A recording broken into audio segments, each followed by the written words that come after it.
Welcome everybody to episode 10. Jesus, episode 10 of the effing title. Hope everybody's being safe and not being idiots. Speaking of idiots, here's my friends. We got Sturg and Jeff. Hola.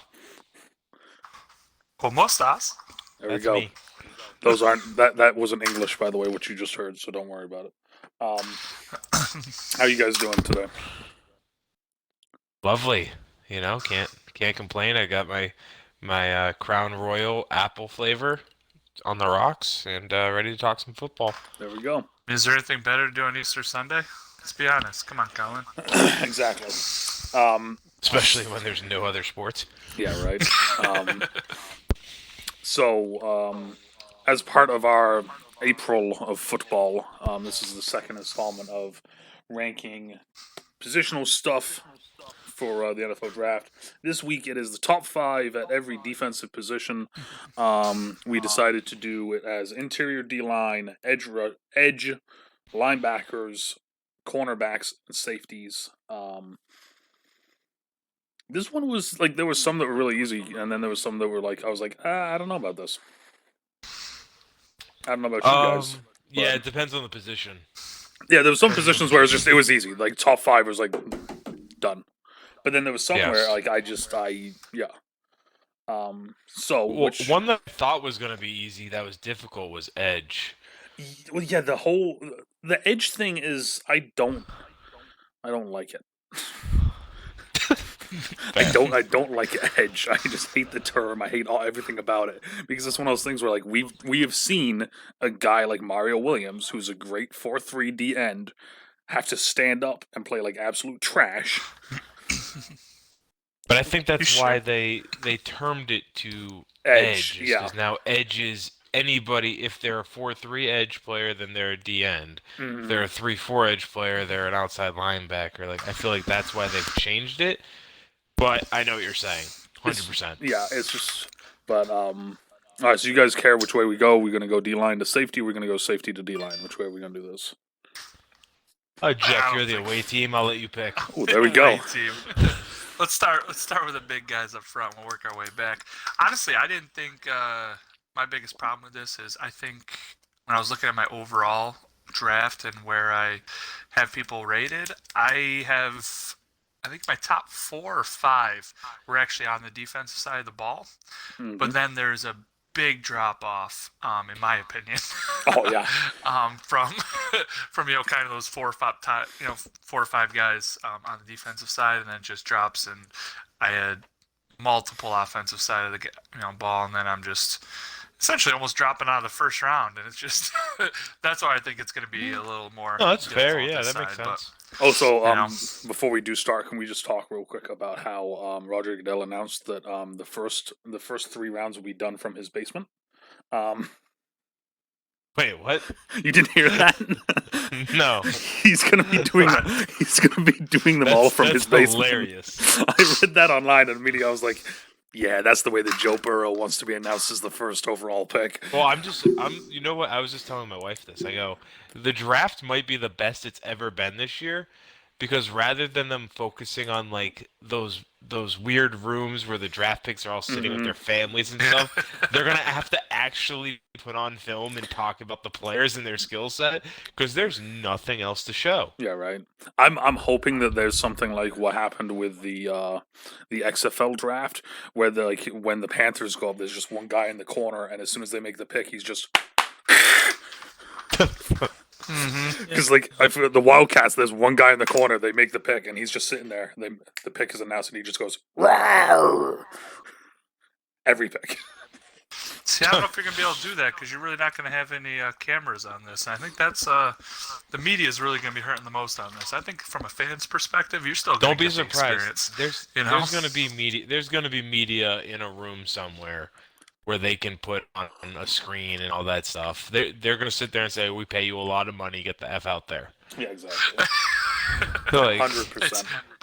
You're gonna see Boom and all those people out there because they get paid a crap ton of money, and they have it's no a difference choice. between them, telling them to get out there and being fined because you're out there because it's illegal to be Yeah. out there. I can see. You I know, can True. see a it's- lot That's of. a I good can. point. I can see a lot of very awkward Zoom meetings during this whole thing.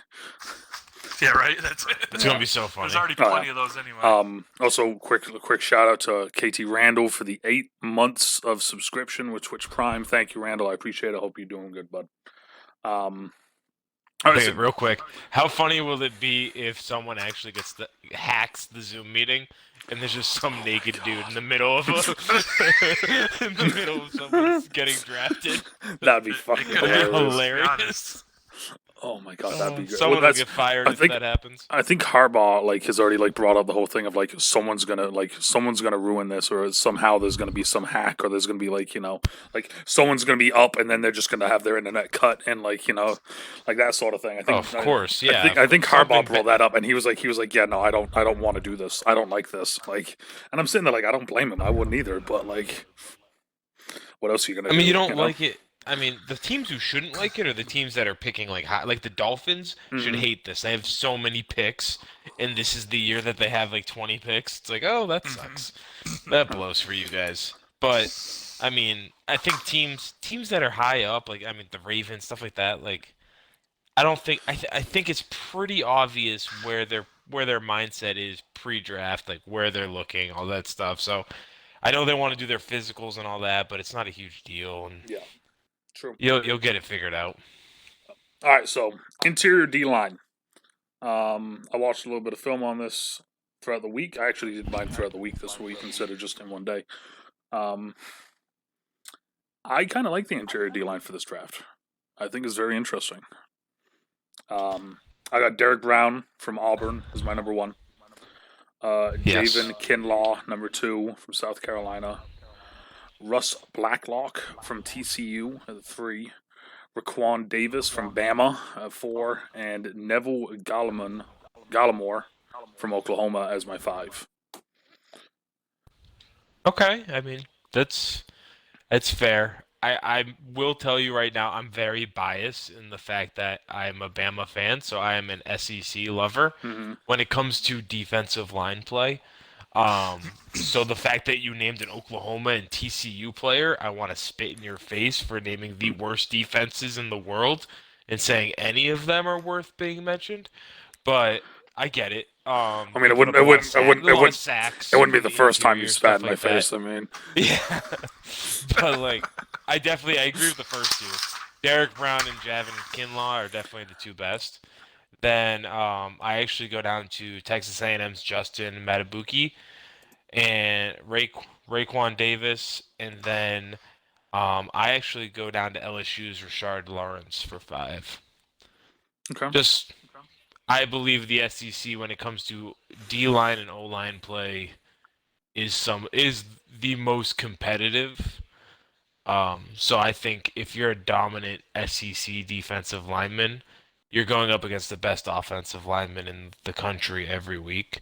So the nod has to be given to you in my mind. And the fact that every one of those players is all 6'5" or higher, and they're all 320 plus pounds is just a freak of nature impressive to me. So hey. Interesting, guys. So, this is one of the positions I was telling you guys about where I just feel like there's a big drop off. So, obviously, we got to stick with the same 2 up top. It's just, but then I'm going towards more of the Ed Oliver mold, Aaron Donald mold. I like guys athletic at the position and get after the quarterback, and that's what I want. And I'm going with number 3, James Lynch from Baylor. Okay. Fair. Okay. And Khalil Davis from Nebraska. Nebraska making the party. Okay. Yeah. And then Didn't expect that. Yeah. And then Fuck. Laurel Murchison from North Carolina State. Those last 3 guys had 7+ sacks Mhm. each. Yeah, no, Which is huge. Starting with Baylor's, James Lynch, 13.5 sacks from a defensive line position is phenomenal. You can't argue that, and that's, like I said, I tend to go with athletic guys, and what's not also necessarily- interesting is all 3-4 guys too. Mm, All true. of them played true nose tackle. even your Nebraska guy, all of them Mhm. played true zero technique. And I think, correct me if I'm wrong, Jeff, they're all under 300 pounds too, right? The last three you're saying? Yeah, those last three. Oh, yeah. I think they're Yep. all They are. smaller D tackles. Yep. Don't mind the background. That's my dogs. This is how they play. They sound like freaking turkeys. I just love it because out of nowhere all you hear is ah. Yeah, that's my Well, dogs. actually, I think the Nebraska guy was a little bit over 300, but I don't think he actually played that weight. My opinion, Okay. It didn't look like it. So, but I think he was a shy, That's a little bit over. But I definitely see what you're saying, though. Following that Ed Oliver role, where okay, he was also, I think, zero technique, right? When he played at Houston, yeah, Yep. it follows that same mold. Definitely disruptive players. So, and that's what I'm looking for. I think that's after the whole Aaron Donald came onto the scene and did that, a lot of people are looking towards that, and that's kind of the mold I'm trying to fit to. And if I was building a team, but I mean, that's you like get pressure from your defensive line position. I think that's more what people are looking for nowadays than just those guys that are trying to take up space and get your Especially with the way the get your game's linebackers going. free. well, yeah, and But- that's what I was just about to say. That like we're starting to see a lot more like kind of freaks at D tackle now than we were in the past. There's not a whole lot of the I can't think of his fucking name now. The big guy. Vince Wilfork, No, I'm thinking about the big guy from Bama. He went to Baltimore. Ted Washington. Oh, Terrence Cody. There we go, Terrence Cody. We're not seeing a whole lot of Mountain Codys anymore. Yeah. like we're starting to see No, these you really more. don't. You're starting to see these more athletic, and even the big guys. Because like, isn't Raquan Davis? Isn't he a big guy technically? But he doesn't move like a big guy, Yeah, I mean, Raquan Davis is right? He's the one that's For- 6'7", right? Like, yeah. yeah. Yeah, Alabama's kind of transformed, kind of actually to what Jeff was saying. More everything's about athleticism Mhm. because they all got to be able to play a lot of positions. They got to be able to move. If they can't, then they're just a waste of time in this day and age, especially in college with the no huddle, the up tempo, everything. Well, it's like everything's the when- RPOs. When I was watching the Raquan Davis stuff, it made me think of, and you guys will like this reference. It made me think of a more athletic version of John Henderson. Watching him play. Well, that's Okay. a bold statement. Yeah, but like, Trust me, I watched plenty of Bama. I don't know if I'd go that far. well, like I'm just saying, like just seeing a man that big moving as well as he did, it made me think of John That's fair, Henderson yeah. because like how many other 6'7" D tackles do we really ever talk of? Henderson was kind of one of those Titan towers Buckner. there. Yeah, The dude that plays for the 49ers, that's about it. yeah, so that we got two guys. I ain't gonna compare him to Buckner, so. Yeah. But yeah, no, I But get. again, Buckner was another one that came out and no one thought he was going to be anything. We so- also remember he was a D end when he first came out, and then he bulks up. It's true, yeah. Yeah, no, I agree with you on the SEC thing because of course we've talked about that a lot. My thing with the Oklahoma guy, he's the typical Oklahoma D tackle. He's gonna do okay in the NFL.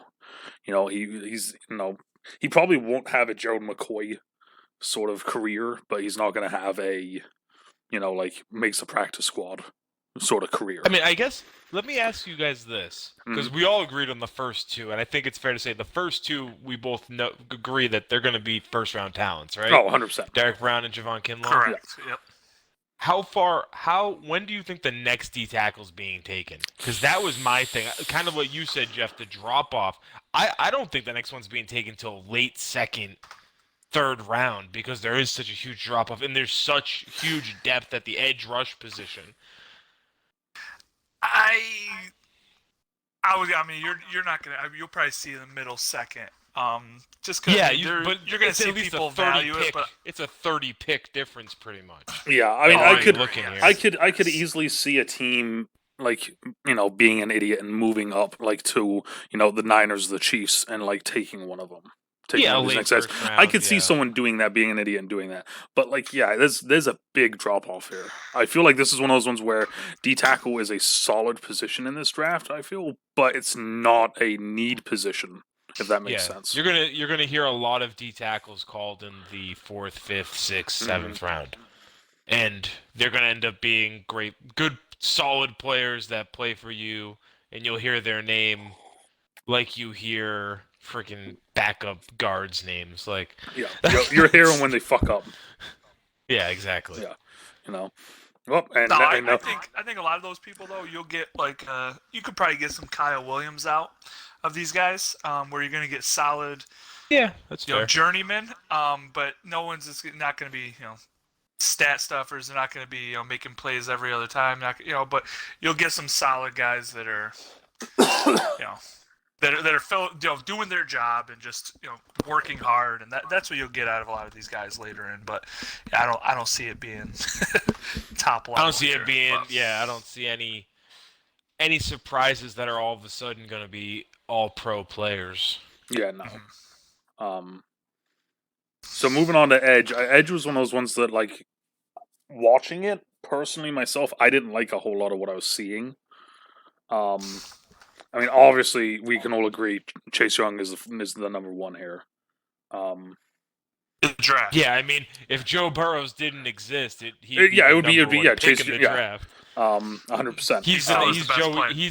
He's. Let me ask you this: is he better than Joey Bosa? I'm gonna say I think better they're than Joey. the same player. I'm I not think they're the necessarily sure same than player. Nick. See, I'll agree with Okay, Jeff. that's fair. I think he's better Yeah, than that's Joey, fair. but it's a tie. It's a tough one between him and Nick because Nick is So then I have He's also more seasoned. Levon Chisholm. Is that how you say it? Levon Chisholm from LSU. The one from Yep. LSU, Chasen. Chasen, sorry. Chasen. Right, Levon Chasen Chasen. from LSU. Then this is where mine starts to fucking go haywire. I got Zach Baum from Wisconsin, the outside linebacker. AJ Espenza. AJ from Ohio, the D end. And then Julian Okwara from Notre Dame, and that's a big red flag one for me. But from watching what I saw, I fucking loved all of it. He broke his fibula. Yeah.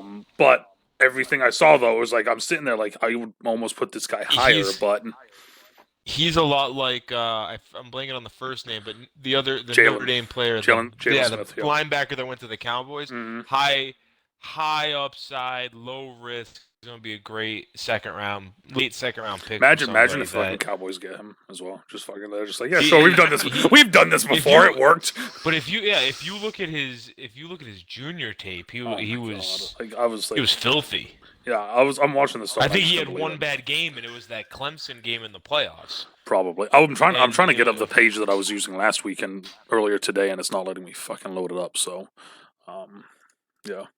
So obviously, yeah, Chase Young number one. Mm-hmm. Absolutely no doubt there. After Chase Young, I went a little bit different route. I went AJ Espinoza or Epineza. There we go. I went with him second.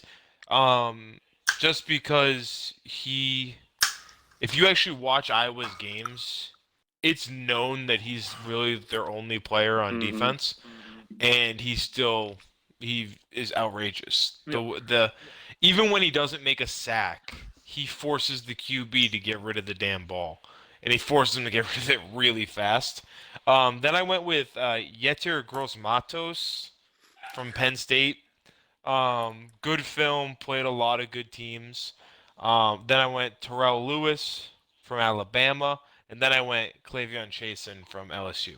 I really like edge rushers that are big, 6'5", 260 plus, because they can play that heavy if they're a 3-4 team when they want to go down into forefront teams like the Pats and stuff. They're a 3-4 base team, but they love reducing down to a 4-man front, and those guys are needed to play quote unquote outside linebacker when they're really just strong side defensive ends. Stuff like that. So I place size at a premium these guys when they have the same speed as well. Interesting. First off, I don't know how you guys can put Chasen up in your top 5. I mean, with Joe Burrows out there on.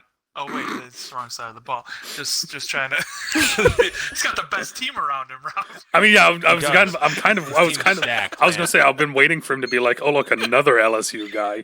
Joe Burrows just has so many good players on his team. It's outrageous. I think every position other than D-tackle I have an LSU guy on right now for defense. By the way. Well, their defense was filthy. Yeah. So obviously you got it. Like everyone said, Chase Young, undisputed best player in the draft, not just in this position, in the draft, number one. I then move to same with Rob Espenza from Iowa, and then I go with Chasen from LSU, then Grossmatos from Penn State, and then Yeah. throw a little curveball in here. It does same thing with you, Rob, where I value size here. But I am going with Curtis Weaver from Boise State. Ooh, yep. It does. I watched film on this guy, and he's a beast out there. But his height is a concern to me.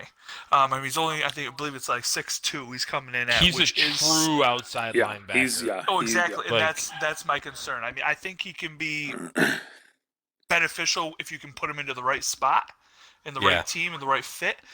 Where these other guys, I feel like you can kind of move them around a little bit. But same thing. It's just whenever you can come damn near close to averaging a sack a game, that's huge to me. I like production. I mean I know you spoke on seeing what's it called here, seeing pressures and things like that. But what just I keep being reminded of is Jadeveon Clowney last year. The dude kept getting pressures practically every snap. He was getting to the quarterback, but you got to be able to bring him down, and that's my huge thing. But then obviously being at Boise State, the level of competition isn't exactly the best there. So.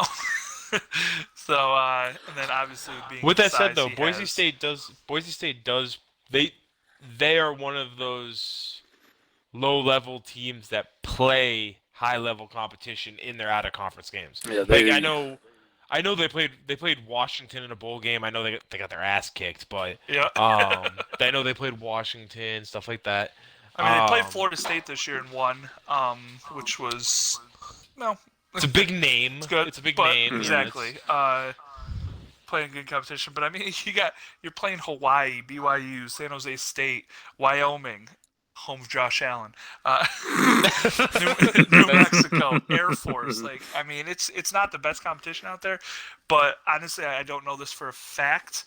But usually, when you have small stature comes small arms, and being able to shed blocks on the edge is one of my big concerns for him, and he needs to improve a lot on the run from what I've seen.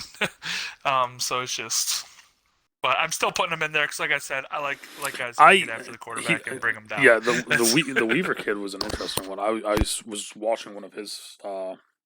I was watching one of either the games or a highlight of him, and between him and Julian, I was having a problem between the two of them because it was like, yeah. So here's one for you, AJ from Iowa. Would you say that he's probably one of the best defensive line talents we've seen from Iowa in the last little bit? Defensive Iowa? line? Yeah. No, there was someone from Iowa, I think it was 2 or 3 years ago, that was really good. Another player. I want to say D lineman as well. I can't remember his name. Because like the last one that I'm drawn to I mean, I know is if we're going defensive players, you got Desmond King. Yeah, no, I'm not. I'm thinking like Adrian Claiborne is the last one I'm thinking. Oh, it was Adrian Claiborne. That was the one that's the immediate one I thought of as well. The other thing is like the one that both you guys had that I didn't have was the Penn State guy. Watching his film, I wasn't impressed. I don't know what it was. Why not? I like that's the thing. Is Which like guy? Sorry, say that the again. Penn, I'm the looking Penn State up kid. So yeah, define what you weren't impressed with. Did you watch his pass rush film or? I watched like 2 or 3 different videos on him. I didn't like. I don't know what it was, man. Like it's. Well, first off, you have to look at his freak size. Okay. Well, yeah. I mean, in 11 games, the man had 9.5 sacks against arguably one of the best conferences. I'm not saying that he didn't do. I'm not saying that he didn't do well. Like his numbers and his like it was good. Just for me personally, like I'm watching him and it's just that like I don't know what it was. I just didn't like it. Maybe it was just the way that he was playing. Maybe it was just. I can tell you this: if you watch his game, if you watch a full game, okay, he's one of those players that, you don't notice him until he like. How do I put? It's kind of like that. It's not like remember how you guys were saying for the receivers, you love that Colorado wide receiver because he like always was involved. He was always a part of the Yeah, he play was. and Yeah, everything. Yeah. He's not one. This isn't one of those guys. He's someone he can vanish for quite a while, and and then he then all pops of a up. sudden, he gets 3 straight TFLs or 3 straight sacks, Yeah. and you're like, where the hell's that been this whole time? You know what I mean? I think that may. So he can vanish. He can vanish for if you watch a game. He can vanish for quite some time. Like I said, I don't know what it was. Maybe it's just because I don't like Penn State. To be 100% honest, it could even just be that. That's probably what it was. That's probably what it is. Yeah. Because I mean, like honestly, like I was watching it and I'm just like, I'm sitting there like, okay, can I move on to another guy now? Like, kind of like that was my feeling almost with it. Yeah, no, I'm trying to think who that Iowa D lineman is that you're thinking of, Sturg. So I was thinking Mike Daniels. Okay. Yep. Mike Daniels. Yeah. Yep. Fair enough. I was thinking interior, and so not on the outside. Still, yeah. yeah, He was that the makes next sense. big name. Yep. I was also thinking of a BC player for some reason, for an edge player. So yeah, wrong team completely. All right, well, let's move on then to linebackers now. By the way, real quick, big shout out, Tennessee Titans just won their first game of the season. Let's go! Let's go! We are now ready to advance. But for everyone out there, that doesn't know, we have a fantasy football team on Madden going right now, where we are all in the AFC South. Linebackers. We're all relocating. We're all leaving AFC South. I'm staying in the AFC South, just leaving our respective places. Okay. All right, fair enough. I'm not gonna say it again. Okay, so linebackers. Isaiah Simmons, number 1 from Clemson. Then I got Kenneth Murray from Oklahoma. Patrick Queen. You in the Big 12 teams. Oh my God. Another LSU. Patrick Queen from LSU. Jordan Brooks from Texas Tech, and then Malik Harrison from Ohio State. I do have 2 others that I'm going to throw out in the end of it, like after we all go through it. But yeah, that's my list. What do you mean you're going to throw some out? We only get 5. You don't get any more. I'm throwing 2 more out there. All right. What is this? This is my rules. So honestly, in my opinion, the best linebacker is Patrick Queen from LSU, but he's so small. He's only 6 feet tall. So I don't know how that's going to translate. He's like 225, dude. That dude, he's tiny. Not even just size. He's tiny. Yeah, he's small. But when it came to college, he was probably, in my opinion, he was the best linebacker in the country. If you watch his game against Alabama, I've never seen someone hit people so violently play after play after play. He reminded me of Patrick Willis, the way he played. But again, he's tiny. Patrick Willis, not tiny. But the way he moved, all that stuff, that was... But when it comes to getting drafted, don't be surprised if he's not one of the top linebackers drafted because of his size. Isaiah Williams is definitely a very good linebacker. Kenneth Murray is going to be on there just because of his credentials, his height, his weight, his speed, all that jazz. The dude played for Oklahoma in one of the worst conference. Like, they gave up so many points. I'm not even counting him. Okay? I got Troy Dye from Oregon. Really good linebacker. I put him on my list. Malik Harrison from Ohio State is obviously on the list. He's another one that caused a lot of chaos.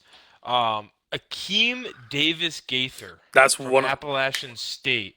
I put him on the list because I watched that bowl game, and his name was the one that came up over and over and over and over again. I was going to say that's one of the extra ones. I mean, in all honesty, when it comes to linebackers, what's their number one job?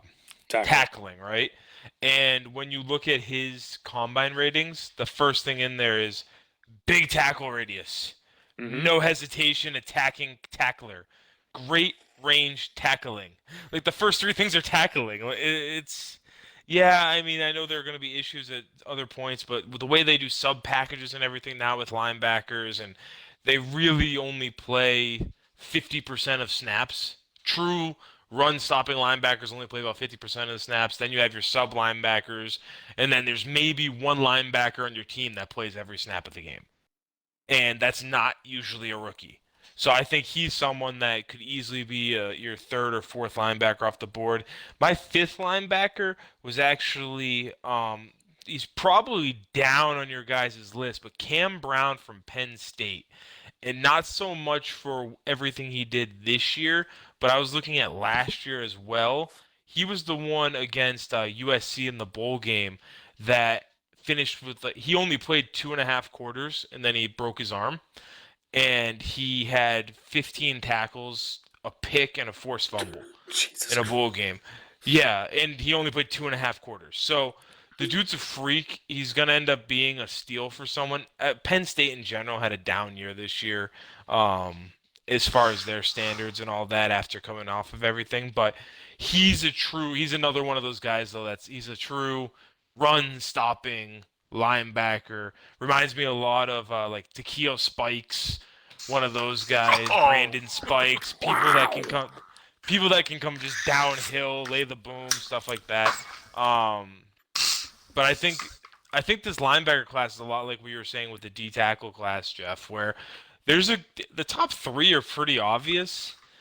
But in number one, I mean, Isaiah Simmons, when it comes to just overall quality, like got the credentials and everything backer, he's the obvious choice. Like I said, sneakily, I think Patrick Queen's the best. But when you're 6 feet 225 in the NFL, that's just good luck. Okay, I'll hit that after Jeff goes.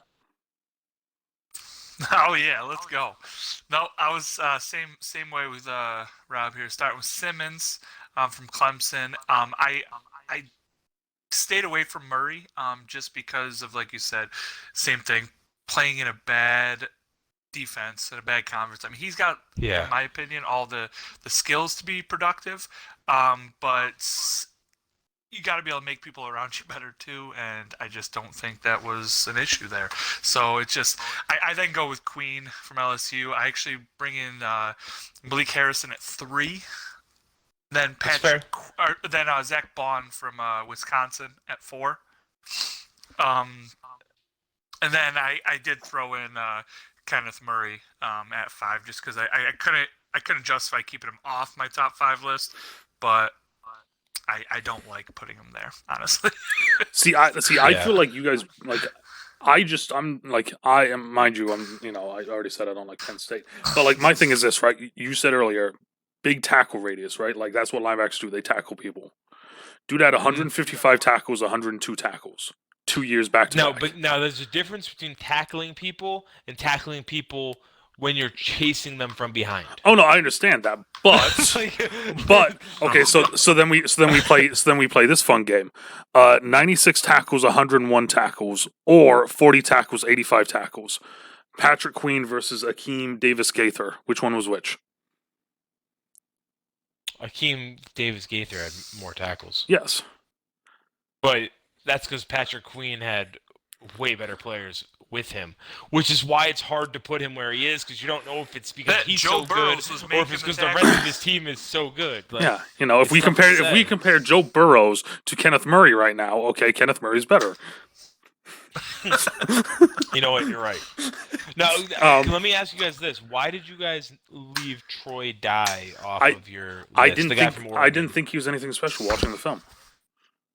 Really? See, I think he's the best player on Oregon's defense. Well, okay, that's just like saying Kenneth Murray's the best player on Oklahoma's defense. What's your point? Ooh, Oregon is notoriously known for having a good defense. Oregon is known for having a notoriously good college defense that doesn't move well to the NFL. Except for Buckner. Okay, except for one defensive end. Sorry, my bad. Okay. No, I mean, watching him, I thought he let guys get into him too much, which is a big concern. Linebacker got. Now let me ask you this though. I feel like he translates. This is going to sound kind of crazy. What do you think about him translating more to like either a? I'm not going to say nickel, but like a kind of like a Devion Bush sort of not Bush, like a sub Buchanan, linebacker. Buchanan, like a hybrid type guy. Yeah, a hybrid safety linebacker, or like a Jabril Peppers, or you know what I mean, like something where one of those type of guys. I think that's where he translates in the NFL, and I think that's There's- where he'd be really good. There's a few of these guys that I feel like are in that position though. They're in that weird hybrid kind of like they're Now, not really. that's also where I think Kenneth Murray fits. Well, no, I think agree. I would agree he's with you I there. think he's one of those hybrid guys. Well, But- one of the reasons why I like Kenneth Murray a lot is because he's like Baltimore is like serious about him, and everything that I read just says it's more athlete than anything. Like he's like, yeah, he's chasing down tackles. If everyone else around him didn't suck, then he wouldn't be chasing them down, or would he? But like You're not wrong. You're it's- not wrong. So it was kind of one of those things. But like that was my thing is that like a lot of these guys, these guys to me either seem like they're the thumpers, like Patrick Queen and Akeem Davis Gaither, or they're the athlete where they're running around. They could be that like sub package linebacker. Or they could be that hybrid. It's another weird like. So I'll This be is right back. probably like the third or fourth year with inside linebackers being a weird class, I think, where they're just not really. They're not anything impressive. It's really odd. Because normally when you think, and I think it's the way the football's going right now, but normally when you think of linebackers, you think they're the best players on the team. They're the leaders of your defense. And now it's so much more DBs and stuff that it's a weird transition, I think.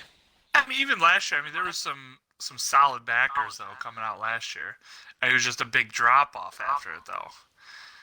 Because what true. you had Devin White and Devin Bush coming out last year, which you can't argue that they're That's both true. great players. Honestly, but it's up to you. can't even think of what do you White. think of Mac Wilson? Who does White even play? Where does White even play anymore? Who does White play for? Devin White? Yeah. Are you talking about? Yeah. Let's Bush, see. I know everything about. I don't know anything. Did he get injured or something? Why don't I know anything Tampa. about White? Tampa, he played for last year. No, okay, yeah. That's why I know nothing about White. He's playing with Tom Brady now. Got it. Yeah, exactly. Now everyone will know him though, right? That's all I know about him now. Everybody knows him now. The only other Plays Tom guy Brady. I was going to throw in there was Joe Bocci Jr. That was one of the other names that I wanted to throw out there. From Michigan Actually, State. real quick, Jordan Brooks. Yep. No, never mind. I saw Texas Tech and I saw middle linebacker. There was a middle linebacker from Texas Tech. You guys remember the Last Chance U show, right? Yep. I think it was season 2 before they went to Independence College with that scumbag coach. Move on to corners when you're done, by the way. I got to go again. Okay. So they had a linebacker Texas Tech had a linebacker that was a transfer from that Last Chance U school, and he was known to be like a really fast east-west tackler type of linebacker. So I was just curious if that was him or not, and I looked at his picture and I'm like, no, that's not him. That's not even close. No, not even close. But so you want us to move to corners? He wants to just move to the corners then? Okay. I guess. I'll let you go first. I think corners is it's really deep. But I also think it's not the strongest it's ever been. Okay. It's... If that makes sense. Yeah, I want to get your opinion on this guy because I personally like him, but I want to get your opinion. So I'm going to go, obviously, I don't know how to pronounce it, Jeff Okudah from Ohio State. Yeah, I think he's number it's one. It's Okda. You don't even pronounce it. Okda? Okda. Okay. Yeah. There you go. I think he's number one, in my opinion, by far from the rest. Then you can kind of really gel any of the rest of them together. I'm actually going to go Trevon Diggs at number 2 from Bama, and that was one I wanted to get your opinion on. I really like this film, and obviously playing against great competition. I think he had 3 or 4 picks this year, which is huge in my opinion. Then I'm going to go AJ Terrell from Clemson. Not the greatest competition ACC, but Clemson's defense in general has. But the playoffs. You heard his name in the playoffs. Yep. Which was so. Well, that's. So where I go? So there's 3, and then I went with. Of course, you got to go with LSU. So Christian Fulton, LSU. I liked him, but he did kind of scare me with his size. I like more length, and I think he ran like almost like a 4.5 40, which I don't like in cornerback. And then I No. know that he was suspended at one point in his college career, which is a big red flag to me. I don't actually know why. I'm not going to be lie here and make that up. But I know that he was. And then I bring in number 5, C.J. Henderson from Florida, for my 5th. So I'm kind of with you on a lot of these. One of the big things with corners for me is obviously in the NFL there's a lot of man-to-man played. Mm-hmm. So I look at what leagues run the most man-to-man, obviously, and which corners could hold up in that scenario, or what teams, I should say, run the most man-to-man. So, obviously, Jeff Ogda is obvious. I mean, if you watch the playoff game against Clemson, he the whole game played up against what's that receiver's name? The reason why we didn't pick him in the top 5 pretty much because he did nothing in the playoffs. T. T. Higgins. Higgins. Yep. Yes, he shut him down pretty much the whole game. And I believe he also had the only pick in that game against Trevor Lawrence. So, like, he's the real deal. And they play Ohio State is one of those teams ever since Urban Meyer took over there. I know he's not there anymore, but they play a lot of man-to-man. They've got that SEC style to them, which is why I like the next 3 guys straight from the SEC: C.J. Henderson, Christian Fulton, and Trayvon Diggs. Not in that order. I think C.J. Henderson is very good. I know what you were saying. Or no, you were saying about Christian Fulton the 440 time, right? Yes. C.J. Henderson also didn't run that great of a 40 time, but Florida only runs man to man. Like I don't think they run anything else. And he was by far the best. I think he won the best DB award in the SEC this year. Trayvon Diggs, not only for being a corner, he's also a return guy as well. So he'll get drafted. He'll get picked up high for that. And like you said with Christian Fulton, the only reason I liked him is he plays bigger than he is. But you're right. It scares me that he's as slow as he is in that 40. I'm hoping that was just a bad day. But when you watch the film, like they play is press man to man, and they never really got burned. But then I sit there and I look back at it and I go, well, if you look at that Clemson game, they did get burned. When Clemson made big plays, is throwing the ball deep down the field, So he kind of scares me a little bit, but he maybe I don't know if he knows that well of zone, playing in the SEC because again, all they really play is 2-man and variations of man. And they love to say that they play zone defense. They don't play any zone defense. But I wonder if he would be someone who might be almost like a Josh Norman type, where not the greatest athlete, but great ball skills, something like that, where maybe you'd fit better in a cover 4 or cover 3 scheme. And then my last pick is actually I go back down to the SEC and I go to Auburn. Hit Noah. I'm gonna mess this up. Igbinigani. Good luck. Really, he's your prototypical corner, the really small, undersized guy that has really good ball skills. That's who he is. He doesn't get beat deep. Really aggressive, really physical guy, but he is small. He's 5'10", under 200 pounds, but he's someone that he can match up with anybody when it comes to the speed and all that stuff. So that's kind of why I put him on the list. Another one that I thought about putting on the list, I know I only get 5, Jeff, I know, is Damon Arnett from Ohio State. Another good player that we saw in the playoffs a lot. I just like, weirdly enough, I like Big Ten and SEC corners. Weird, right? I think they got a lot of skill. But that's my choice. I think, just real quick, I was actually toying with the idea of actually both of those. I think Damon Arnett got a lot more work because he was playing opposite of Okuda. Yeah. Just obviously because no one's trying to test him. I mean, you can, like I said, we both agree that he's the number 1 corner in the draft. So Arnett's getting a lot more of that action, but also he's not going against the number 1s. He's going against more of the second guys. But it's well, actually, not always. So I know they kind of You know how Urban Meyer and Bill Belichick are really close. It was kind of like the same thing with the Ryan Day when Ryan Day took over. Ohio State, a lot of the times, they didn't do it in the playoffs, which is weird.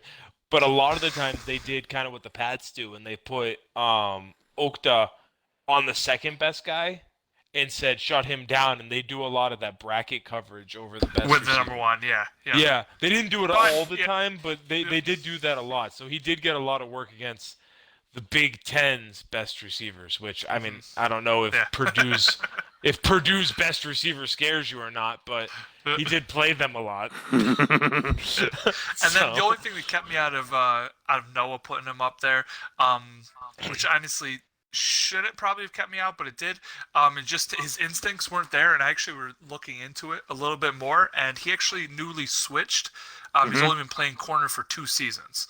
Yes. So, but then He was a obviously, like receiver, you right? said, Yeah, he was a receiver. correct. Yeah. Slot receiver, yeah. So the size. Ball skills, man. Ball skills. Exactly. Well, that's the thing. I mean, the ball skills are there, and I think he is going to benefit a lot from that.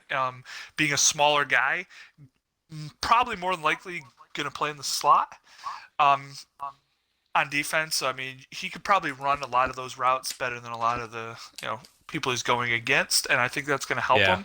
I actually like him kind of like a Bradley Roby. In my opinion, that's kind of what I saw from him. Minus what was it? Was it Who made himself Roby a lot or of was money Roby this year. Coleman? But yeah, well, exactly. Yeah, the dude from So the it's- Texans you're talking about? Yep. Yeah. So Made himself a lot of money this year. Played really well. agreed. So all right, Colin, up to you, buddy. All right. Well, you guys basically just hit all of them. I got Jeffrey Okuda, Kristen Fulton, and then one guy that neither one of you guys brought up, and I know I'm going to get torched again by Sturg for this, but Jeffrey Gladney from TCU. No, see, I will say this. No, this is where it's crazy is Big 12 corners, I will normally give a nod to because they do play against the best pass offenses in the country. If they're good, if they have a lot of interceptions, all that stuff. Like, I don't know anything about that guy. So that's I'm going to go into it. I looked at TCU and said they suck, so I didn't even breathe on it. Then I got Noah from Auburn, and I got Trayvon Diggs. The thing with Gladney that I liked is that he's only had 5. No CJ. No. When you finish, go over why no CJ Henderson. Because I don't like Florida. Fair. Next. You're go so ahead. biased in this. 100%. Go ahead. Go ahead. So the thing with this is, so he only had 5 interceptions his entire career. He's a full redshirt freshman. Then he played his freshman, sophomore, junior, senior year. So full 5 years, only 5 interceptions. The thing is, though, is that he had 26 pass deflections in the last 2 years. And for me, that's the big one. Is that if you can I don't care if he picks it off or not, but if you can get it down to the ground, that's the big thing for me. Okay. Is it though? Well, yeah. I mean, think about it. I mean, if you're a corner, your job is to stop the receiver from catching the ball, and one way to do that is to deflect the pass. And we've seen. Pick it off. I guess. Well, yeah. I mean, that's the thing. That's the thing. That's why he's not higher on my list. I liked him because he's a decently big kid. He's 6 foot, 183. And a full 5-year corner, you don't see that much. Even if it is only Texas, TCU, you still don't see that much. You don't see a full 5-year corner. Okay. Yeah, I mean, I guess you're right. Yeah, that makes sense. But no, everyone else though, I agree. I'm not going to sit here and say no. I mean, you have before. I mean, you could. No, not to that argument, but yeah, no. I mean, everyone else, I agree with. I agree with all the rest of the stuff you guys were saying. I think corner is one of those ones that's it's a little bit underrated in this draft. If that makes any sense. I feel it's like a lot like D tackle. It's a lot of depth, and it's going to be day 2, 3, where it's fucking flying. All right, moving on to take a shot on a lot of those guys. Yeah. So it always happens with corners too. Moving on to safety, which in my opinion is the second worst position in this draft behind fucking tight end. Jesus fuck, this was difficult.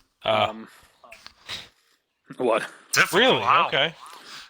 Well, so it I was thought it was different. pretty easy. Well, The top 5 guys are pretty obvious to me. so here we go then. Xavier McKinney from Bama and Grant Delpit from LSU. I have them both as my one.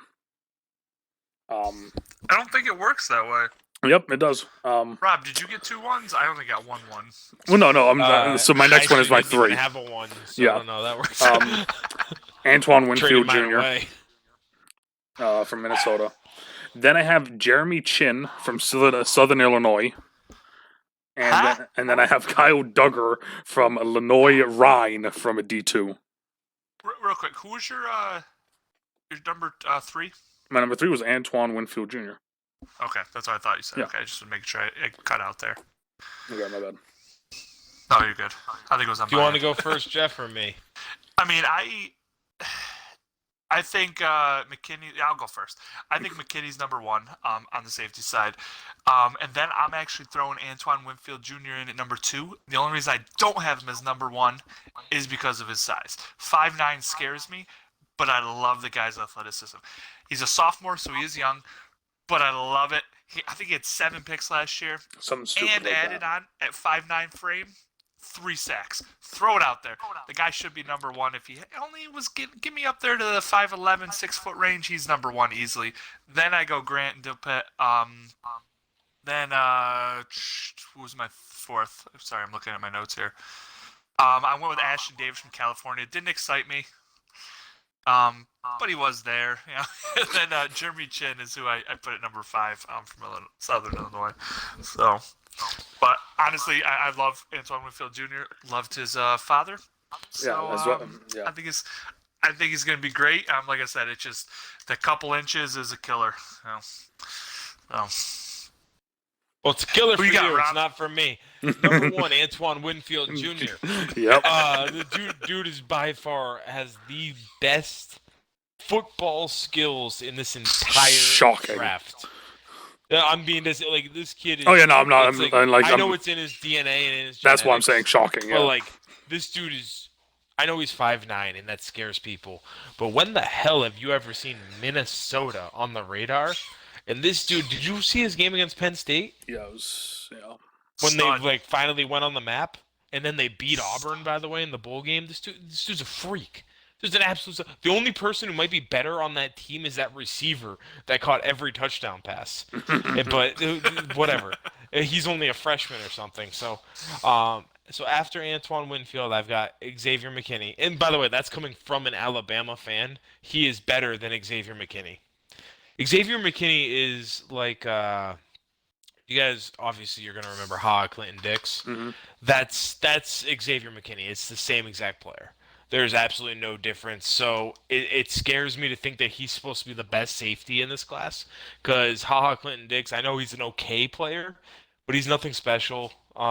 He's an average safety in the NFL right now, and that's really what I think Xavier's ceiling is going to be. Grant Delpit, I have him as 3rd. And then I actually go with Julian Blackmon from Utah. Ooh. I go with him next. Okay. I watched Utah a lot because I was really hoping when Bama's hopes got erased from the playoffs and all that. I was really hoping Utah was gonna just F everything up and make the playoffs. So I started watching their games, and Utah runs a system where. Actually, you'll see Terrell Burgess too. I mean, I thought Blackmon was better than Burgess when it came to what the NFL actually looks for in safeties, which is ball hawks. And I'm thinking free safeties when I think of safeties, playing 30 yards downfield and being able to come up on make plays and stuff. And I thought he was a really, really good player in that situation. Terrell Burgess is more of a strong safety that is really an outside linebacker. But Julian Blackmon. And then my last one is actually Jeremy Chin from Southern Illinois, just because of his measurables. Did you see his combine time? Yeah, it's unreal. From his time, his height, his weight. I know he's a 1AA player, but dude's he's a very good football player. I mean, I know they get on his athletic ability a little bit in his flyer where he's says he's not great at changing his direction, but I'm assuming at that height he's playing free safety Yeah. and he's just jump balling everything. But they talk about how good he is at blitzing and how good he is at coming across the field and playing as a linebacker hybrid. And I'm like, oh, well, if that's what he's trying to do, that's what they all love. So I will. So I will say now, because of course I didn't look, I guess, enough into this. I agree with both of you guys with Antoine Winfield Jr. He's a stud. I knew he was a stud. What I didn't realize is he's actually played 4 years for Minnesota. I'm sorry, say that again? He's played 4 years for Minnesota. He's a sophomore, but 3 he's years. played 4. He's a redshirt sophomore. Yeah, no, he's a double redshirt sophomore. Oh, gray shirt, red shirt, yeah. Yeah, in 2017 and then 2018. So I didn't realize he went to Minnesota. Didn't his dad go to Minnesota? I'm assuming on mine right here it says that he's. On here it says that as a freshman he was even in Minnesota. But what I'm seeing though is that he played 4 games his sophomore year, his second season, 4 games his third season, and then he played 12 again. So I'm assuming that he got either injured or. No, what it was is his freshman year. Remember, that was the year that they changed the rule that red shirts could play up to 4 games and not have it count against their eligibility. So he got redshirted as okay.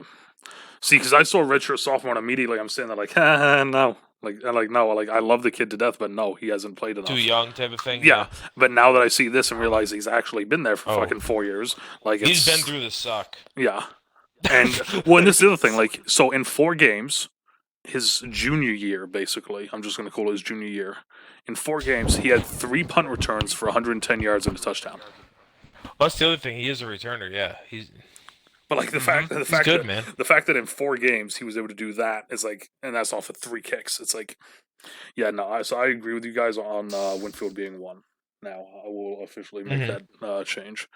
But yeah, no, like that's the thing though. Is like I feel like McKinney, Delpit, and Winfield though. That's it. Like the kid that Jeff mentioned from Cal. Every single fucking highlight I saw of him was him jumping on a pile. You gotta remember again. You gotta sit there and go. There's a big difference between free safeties and strong safeties. Oh, I agree with that. Play. But there's also a difference between like a safety making a tackle like either by himself or a safety that like as the tackle's being made he runs in behind them and then jumps on the pile. Is there though? Is there a big difference? In my mind, yes. No, at the end of the day, it's a tackle. A tackle's a tackle, man. Other than all Madden, what do you want from these guys? It counts. It counts exactly. It's just. I agree with Rob there. Well, of course you do. I just want a quick note. His father played at Ohio State, just so you guys know. But okay. Oh, okay. Ohio State. Okay. Yes. Okay.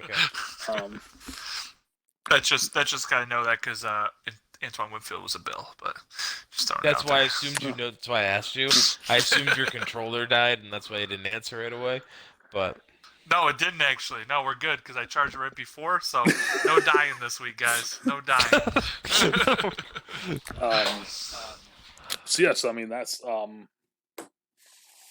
the end of the defensive side of the ball. The only other thing that we were gonna briefly bring up is Rodrigo Blankenship. I mean, yeah. I mean, there's that. But it's not. That's my choice. It's not on the list of topics that we will be talking about, but we're going to talk about it anyway because fuck my list. Is some free agent stuff, just kind of some guys that are still out there that we feel like should be coming off the board soon, almost like that sort of thing. Rob Gronkowski. Bro, if I keep fucking seeing shit like that, man, it's bad enough that like I see him doing really cringy wrestling stuff now, and like, just no. Get ready, man. Just get ready. Oh, I know He's it's not gonna. I coming know it's back. gonna Come happen, on. but just no. Oh, he's not. Come on. You guys Week can't really 8, think he'll he's be coming back. So No way. I don't know why the NFL fucking site is so stupid to fucking work. No, number one, in my opinion, Jadeveon Clowney. That guy's got to get signed somewhere. I'm not a huge fan because, like I said, I want numbers. I don't just want you messing around out there getting QB hurries. I want you to bring the guy down. but he is definitely the guy out there that I think That's is the going issue, to get man. signed somewhere. Yeah, it's just. But his real issue is he wants $17 million or $18 million, whatever it is. Yeah. You know, like that's the issue. But I originally thought he was still going to go back to the Seahawks, and I'd still like to see him go back to the defense, but I just don't see it happening anymore from what I've been hearing. I have a feeling he's going to go to a team that misses out in the draft. A team that wanted a high level edge rusher, one of those top 2 guys, and misses out, and then they're going to go, hey, let's go sign Jadeveon Clowney. We'll sign him to a 1-year, $10 million contract. That's not a big deal. And then we'll see what happens from there. Yeah, that's what he's going to sign. I don't see him going. Yeah. I don't see him going anywhere before the draft. I feel like he lost that opportunity now, and teams are probably more sitting there looking at the board, being like, "Let's see what we can get in the draft." You know, versus as we've said, like almost a declining Jadeveon Clowney that wants a stupid amount of money. I mean, you sit there now and you go, "What's the rush?" Yeah. I mean, really, you know, it's I like mean, everyone's set the market where the market right now is you don't need to rush. So I mean, so that's my. I think he's going to go after the draft, but Cam Newton still hasn't signed. dude, there's no Do you think he market for will? QB now. Yeah. Who the heck needs a quarter? Who needs a quarterback? Well, that and also coming off of an injury. Forget that, because I mean, like whatever. Let's put Cam Newton and Jameis Winston on the same category. Group them together, exactly. But like, well, I mean, yes, like, they both suck. But who needs a quarterback? Yeah. Name Patriots. a team that needs a quarterback. See, I can see Patriots aren't good. But here's the thing. So let's put it this Chargers. way. You know, both those quarterbacks are gonna at least want 15 to 20 mil, right? Oh, more than that. I'm gonna say. Yeah, but more than let's say minimum. Let's average them Bengals. both out. It's gonna be 15 to 20 mil. Neither, that. but the when Bengals, they draft Bengals are gonna Chase, get. Trace Young instead of Joe Burrows. Sure, if they want to do that, I mean, go for it. Whatever floats your boat. Like, it's their world, but I like. The Chargers are definitely. I mean, being a Bills fan and seeing Tyrod Taylor play, he's not the answer for the Chargers. It's not gonna. Nope. I mean, it's not gonna happen. So Tyrod they're Taylor's definitely a an team. awesome filler quarterback when you have the rookie behind him. He's fantastic at that job. So I He's think, like terrible you guys were when saying, he's I the think real starter. It's going to be huge for someone in the same situation if they miss out on a quarterback. If the Chargers can draft Herbert, I will totally take Tyrod for a year. Let Herbert come in, even maybe 3/4 of the way, 2/3 of the way, whatever you want to say, through the year. I'll give him that. I will do that all day. But Tyrod Taylor's not the answer. Sorry, not the answer. Now, what do you think about teams that are tweener teams? Like, let's say a team like Cleveland. I know you put a lot into Baker Mayfield, but Well, they already went out and got. They already went out and did that. They already went out and got fucking what's his name there? Not Cousins, but the other one that's just as bad. Fuck, what's his name? Hold up, sorry. Case Keenum. There we go. Did they get him? Yeah. I don't You know. love Is Case that real? Keenum. Yeah, they picked up Case Keenum. They did that like first week. Like, not even joking. First week of free agency, they were like, mine. I didn't see that. My Yeah. bad. Yeah, I mean, like, yeah. You I mean, love like, Case I Keenum, don't agree. Yeah, no, I don't. But no, I agree with you on that one. Like, yeah, like a tweener team. Like, yeah. Everson Griffin. He's going to be one of those Adrian Claiborne's will sign you right before training camp because one of our guys got hurt. Mm-hmm. Type of signings. Same thing. Like the one that I'm concerned with, Jason Peters. Why is he not signed? True. Like the tackle you're talking about? Yeah, I know he's he's old. old, but so he's still one of the best. I guess you can say that. I mean, he's still a tight end, but whatever. We'll let it go. But then you sit there and go like Eli Apple. Like, I'm sorry, I'm stealing your thunder, Greenwood, and just running through free agents right now. But You're fine. I'm literally trying to navigate this stupid fucking list. like Eli Apple's a 24-year-old corner. Like, I don't understand why Marcus Golden, Darquise Dennard. I know Dennard steals money from people, but like I mean, What about Logan Ryan too, though? yeah, Logan Ryan from the Titans. He's How's- another one that He's that one been a surprises nickel me. corner forever. Yep. How does nobody want a nickel corner? Carlos Hyde. I mean, I know he's old Carlos too, Hyde but like, is another one.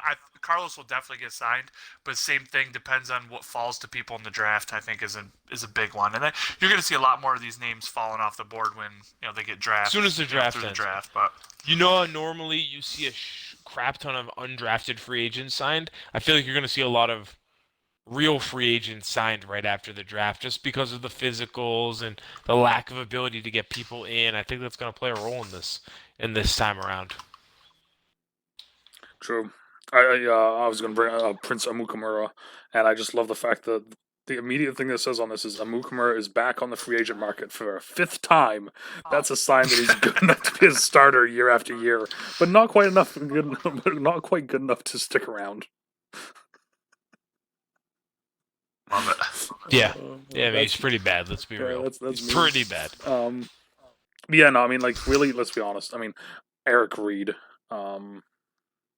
He'll get again. These are all like tweener players that they will get signed. Suggs coming back to Baltimore. Done.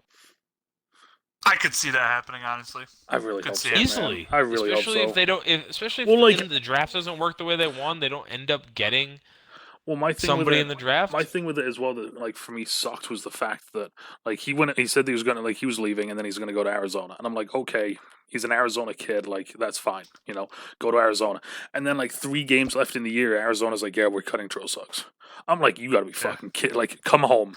At that point I'm like, no, come home. Like that's it, we'll come home. Went to Kansas City, won a Lombardi trophy, got a 2nd ring. Now you come home, end your career, final year. The rest of this list is kind of the only real one. Like I'm seeing Snack Harrison, Jordan Reed. Jordan Reed, like I said, should never be signed to a football contract ever again. Guy's got a concussion issue, and I don't like it. Agree. What's there like, right? Yeah. Just saying. Yeah. But with that said, I mean, what type of contract are we signing him to? If I'm signing him to a 1 year, $8 million, it's more of a it's more of a like for your own safety, we're not going to do this sort of contract. It should be 100%. It's built into the contract. Well, yeah, but then then think about the amount of bullshit. I understand I'm being a scumbag. Well, yeah, no, I mean, like realistically, yes, that was how it would be signed. Like we all know that it would be in the contract. Like, look, when this happens, like sucks for you. When this happens, because it's gonna happen. When this happens, you were a really good player, and it's over, dude. Like, it's time to give it up. But yeah, no, I mean, like I agree with what you said, though, Sturge. Where like I think this is gonna be the year of more free agents that we know going after the draft than teams taking chances on a lot of unrestricted like draft free agents, undrafted free agents, sorry. I could see that, Yeah. I think it's a thing, man. I think it's the pattern. Because like you always look at the draft. As soon as the draft ends, there's like 10 to 15 kids that you're sitting there like, how the fuck did this guy not get drafted? I think those guys are gonna fly off the board, and then we're gonna see these guys. But then all those like camp arms, camp legs, like that sort of thing, that's gonna take a while. And then for the final random bring up topic of the day, XFL. No one wants to talk about that. It's not even a league anymore, Colin. Let's just quickly talk what about it? How what do you want to talk about it? How it folded again? Yeah. Let us all down? How they lied to all of us and said that it was going to be a thing and then it wasn't? Yeah. Is that what you want to talk about? Can we just... I'm okay. I know you are. I'm not. I don't need to talk about it. I want football. I'm good. Okay, so the only thing I'll talk about it with it then is I'll say this. The AAF lasted longer. Okay, so that's because of Corona. That's messed up. Still a fact. Yeah, so that is it for shut the F up. God, sorry, go ahead. That's it for episode 10 of the effing title. That's the end of our rankings. Next week is going to be a fun week.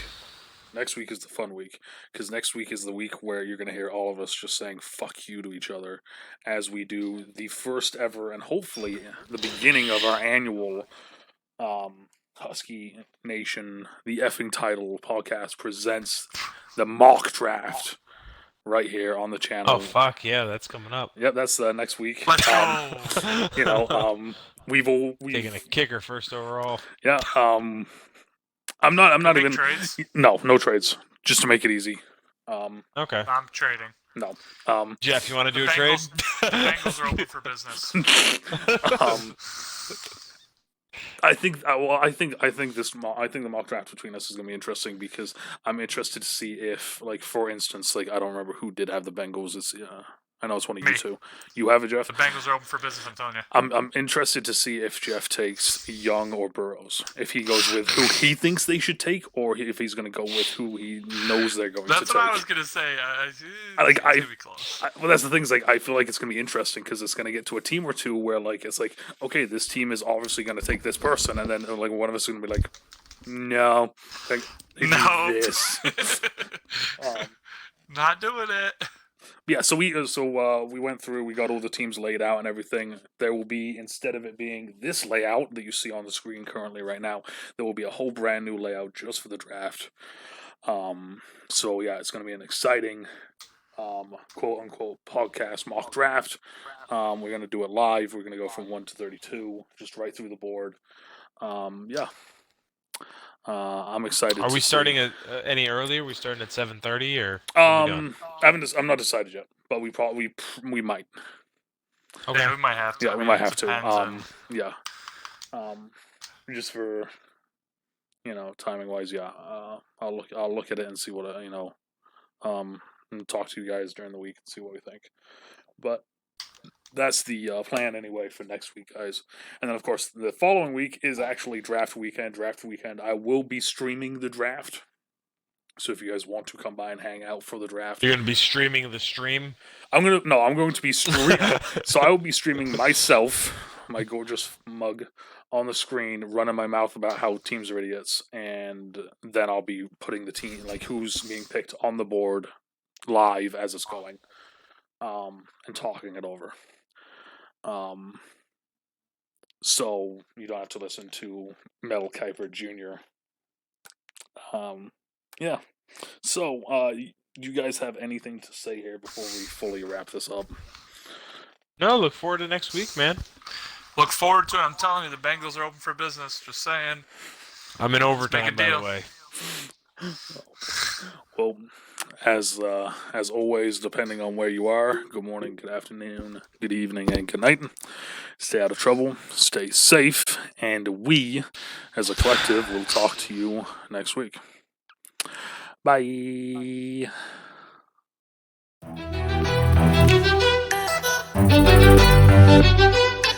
Thank you.